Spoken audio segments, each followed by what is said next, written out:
On Saturday night, Mahmoud Khalil was returning home from a friend's house in New York. He was with his wife, who was 8 months pregnant with their first child. They were in the lobby of their Columbia University apartment when they were approached by a group of men in plain clothes. The men were working with ICE, Immigration and Customs Enforcement. They told Khalil they'd come to arrest him. Despite his wife's pleas that he's a legal resident of the United States, they took him away.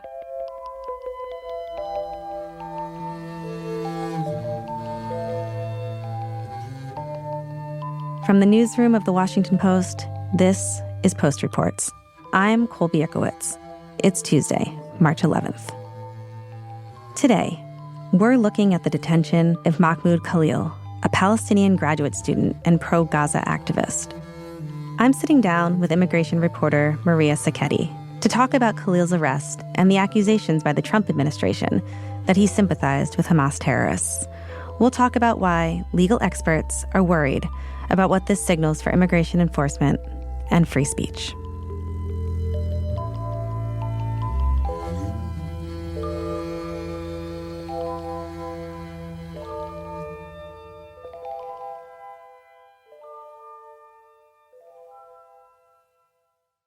So, Maria, tell me more about the man that ICE detained over the weekend, Mahmoud Khalil. What do we know about him and his life prior to his arrest? What we knew first about him is that he was a student protester.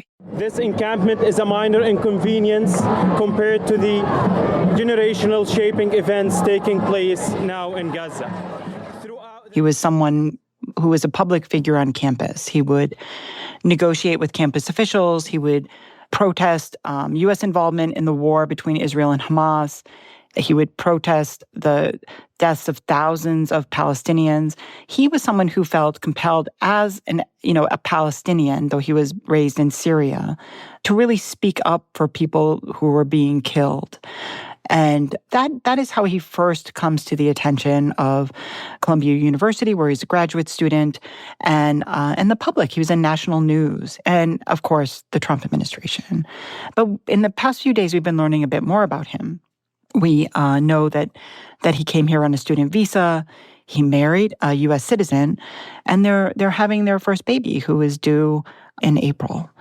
He was studying at Columbia as a graduate student in the School of International Affairs. He had finished his studies in December. He was set to graduate in May, and then he came home on a Saturday night, and federal agents approached him and his pregnant wife and arrested him and threatened to arrest her, even though she's a U.S. citizen, if she didn't leave. And then what happened next? The way his lawyer tells the story in court records, after he arrived home, with his wife on a Saturday night, they're discussing this with federal agents in the lobby of his apartment building. And he said the agents told him they were there to revoke his student visa, but he was trying to explain to federal agents that he wasn't here on a student visa anymore. He was a legal permanent resident, which is one step below U.S. citizen. And in spite of showing them documentation that he was a green card holder, they took him to custody anyway, and now he's facing possible deportation. And where is he now? Well, according to the court records, he was handcuffed and he was taken away. The officers told his wife that he was going to be taken to Federal Plaza, New York, which is, where the federal building is, and it could have been a holding area. But apparently he may have been taken to New Jersey, and then that's near the airport, and he may have then been flown to Louisiana, where he is now. And so what is he waiting for in Louisiana now? You mentioned that he's facing a possible deportation, but for what? Has he been charged with a crime? So that's an excellent question. There's no public record that says he's being charged with a crime. So I've seen no evidence that he's being charged with a crime. So far, he's in civil immigration detention. These are civil proceedings, and the immigration court records are not public record. And the laws in immigration courts, at least, just do not match the criminal system for transparency and due process. But Maria, even if you're a legal permanent resident, even if you have a green card, you can still be arrested under this system with threat of deportation? Absolutely. And green card holders face deportation all the time. because they have committed serious crimes, such as a drug offense or a violent crime. Even citizens have been denaturalized if there was fraud in their application or there was something very serious that happened. But to be pursued, for your activism, for opposing the war, that is uncommon. And this happened to some degree under Trump's first term, where he was accused of pursuing the deportation of activists. Now, several of them had, criminal records of varying degrees, but one did not. And she had to sue to make sure that she was protected. So, Maria, I definitely want to come back to this later, the idea that Khalil may have been detained because of his activism on campus. But let's stay in the moment of his arrest for a little bit longer. So we know that ICE officers detained Khalil as he was coming home to his university-owned apartment. And we don't know to what extent Columbia University was aware that this was going to happen. I saw there was an email from the dean to students at Columbia that the university only provides non-public information to officers in response to a valid judicial warrant or a subpoena, and that to date, they haven't received one in connection with this incident. So do we know if agents had a warrant for his arrest? Yeah, the lawyers say that one of the immigration agents told them he had a warrant, but it was an administrative warrant. And so these are some of the semantics involved in the immigration system. An immigration detainer, a warrant is something typically signed by a judge, meaning that a judge who is not an interested party has signed an order letting police go down and knock someone's door down or go into someone's house and search it. Immigration warrants, for the most part, don't exist unless there's been a crime committed or alleged.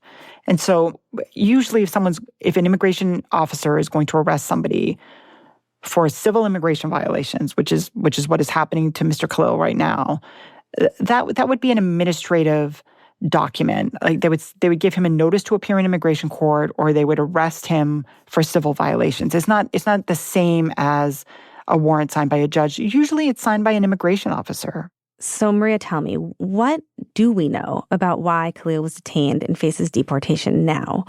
I know that finding paperwork on this has been really challenging, but I did see that President Trump posted about this case specifically. What did the president say? So he said U.S. Immigration and Customs Enforcement proudly, that was his word, detained him, Khalil, in compliance with his executive orders to target non-citizens who the president thinks engage in activities that are against U.S. interests.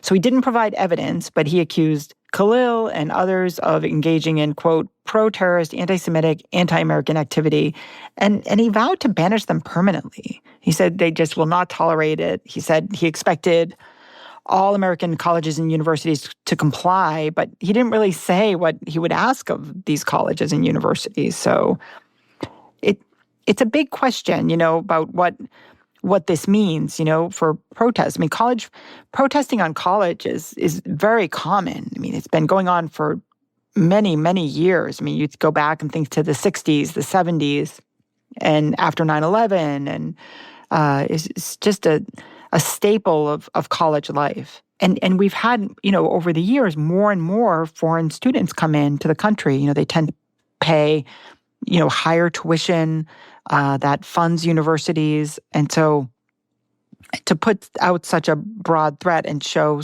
this example of someone who is prominent and is now, essentially in a jail, sends, a chilling effect.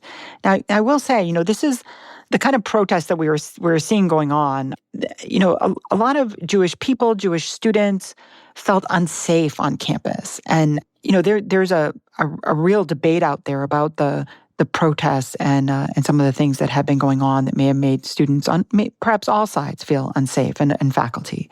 But to target one person to brand them as pro-terrorist without any evidence, I mean, that's a pretty broad dictate. And if you go back and look at Secretary of State Marco Rubio's Twitter feeds and other feeds on social media, you can see he's been talking about this for a while before Mr. Khalil's arrest. He's talking about, using his power as Secretary of State to look inward toward the United States instead of outward, as the Secretary of State, usually does, and start kind of plucking people from college campuses or communities because of their speech inside the United States. The question is, where does it end? Is another president come in and disagrees with something other people are saying? Do they get kicked out of the country? It's really one of the bedrock principles of this country that we have the right to free speech under the First Amendment. And this is, likely to face legal challenges for sure. After the break, we'll dig into the backlash to Khalil's arrest. We'll be right back.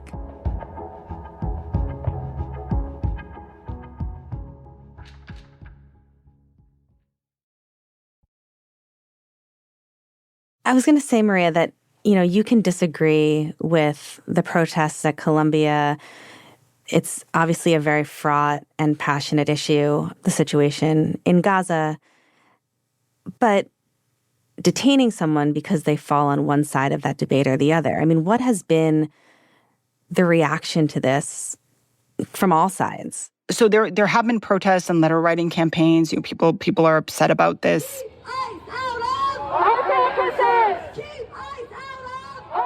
And calling for his release.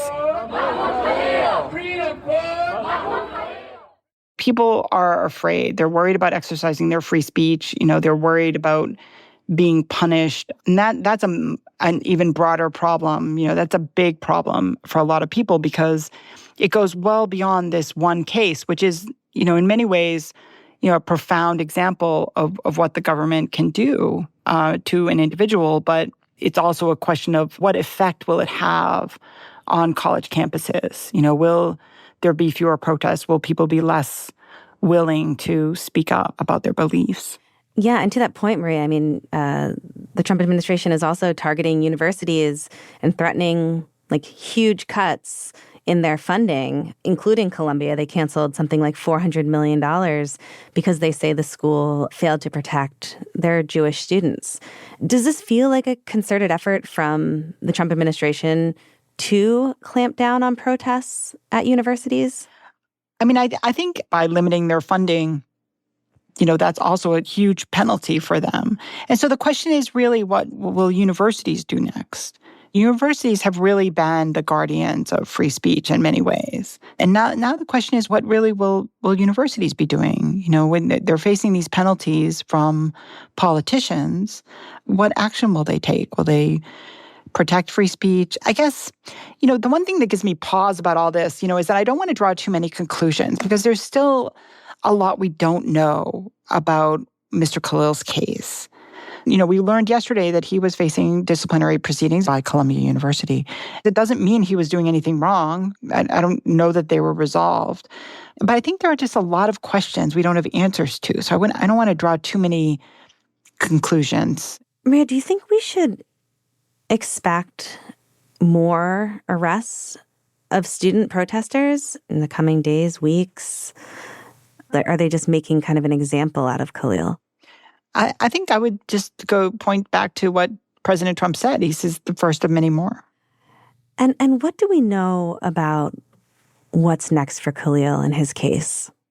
Well, we know that he has a case in the real federal courts in New York, which is before an appointed judge who is part of the independent judiciary, who will decide, whether Mr. Khalil should be allowed to come back to New York from Louisiana, and whether he, should be released from detention.